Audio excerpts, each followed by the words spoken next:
Fijaos, tenemos tres obras de arte que a primera vista no tienen nada que ver la una con la otra, pero resulta que en el fondo cuentan exactamente la misma historia, una historia sobre una profunda crisis de identidad en nuestra sociedad. Vamos a intentar descifrarla. Para meternos de lleno en esa historia, empecemos por aquí, por este puzzle visual. Porque sí, a primera vista estas tres imágenes parecen no tener ninguna conexión, ¿verdad? Un empresario, una pareja, unos migrantes. Pero la clave está justo ahí. La respuesta que los une es lo que nos va a desvelar esa crisis cultural tan bestia de la que vamos a hablar. Bueno, para poder resolver el puzzle, lo primero es lo primero.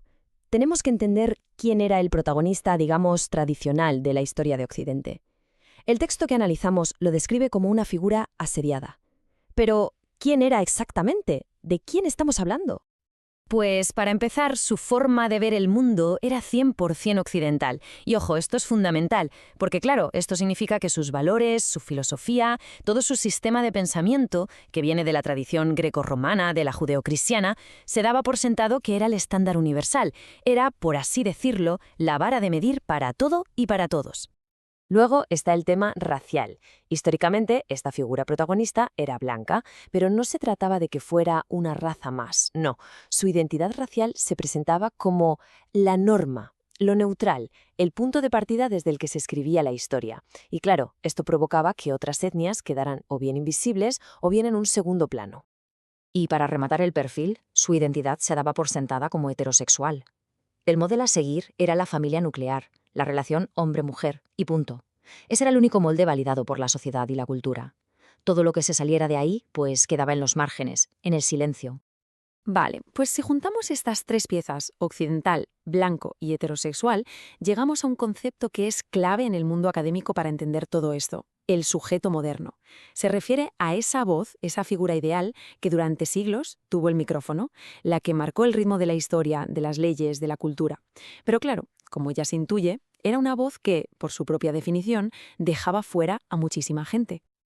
Y aquí, justo aquí, está el meollo de la cuestión, la tesis central del análisis. Esta figura, este sujeto moderno que parecía intocable, lleva en crisis desde los años 60. Una crisis profunda. Entonces, claro, si el protagonista de siempre está en crisis, la pregunta cae por su propio peso. ¿Qué o quién está ocupando su lugar? ¿Qué es lo que lo está desafiando? Pues aquí es donde aparece otro concepto importante, lo micropolítico. Suena un poco técnico, pero la idea es sencilla. Se refiere a todas esas culturas específicas, a esas luchas del día a día de grupos que hasta ahora habían estado marginados. Hablamos de las voces de minorías raciales, de los movimientos feministas, del colectivo LGTBQ+, de todos los que existían fuera de esa cultura dominante. Y esto, básicamente, es el gran conflicto cultural que estamos viviendo. Es como una tensión constante. Por un lado, tenemos al sujeto moderno, con su discurso único, hegemónico, intentando no perder su posición. Y por el otro, una explosión, un surgimiento súper potente de un montón de culturas específicas, de minorías, que están diciendo, oye, que estamos aquí y tenemos nuestra propia voz. Perfecto. Pues con este marco ya claro, volvamos a nuestro puzzle del principio. Porque ahora vamos a ver cómo cada una de esas tres obras de arte es una prueba perfecta de esta tensión. Empecemos por la primera pieza, la del centro. El hombre del traje, un empresario impecable, ¿verdad? La viva imagen del éxito, del control, de ese sujeto moderno del que hablábamos. La historia de esta foto es genial. La artista, Gillian Wedding, hizo algo muy simple pero muy potente. Salió a la calle y le pidió a gente al azar que escribiera en una pequeña pizarra lo que estaban pensando en ese momento. Y de repente, este hombre de traje, que podría ser un alto ejecutivo, escribe «Estoy desesperado». ¡Bum! Es una confesión que hace saltar por los aires toda esa fachada de seguridad que se le presupone. Y claro, según el análisis que estamos siguiendo, esto va más allá de la ansiedad de una persona. Este hombre se convierte en un símbolo. Representa toda esa estructura de poder que de repente siente que su discurso único, su dominio, está siendo cuestionado, que el suelo bajo sus pies empieza a temblar. Pasemos a la segunda imagen. Si la primera representaba la crisis del poder tradicional, esta representa justo lo contrario. Una de esas nuevas fuerzas micropolíticas que lo desafían. Se trata de una fotografía de Robert Mapplethorpe de 1982 y es un desafío en toda regla, porque lo que hace es retratar con una intimidad y una dignidad brutales a una pareja gay e interracial.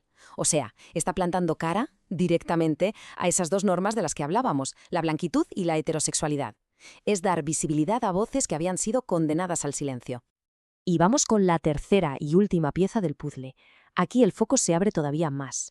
Esta obra conecta la crisis de identidad con algo mucho más grande, la economía global y los movimientos migratorios.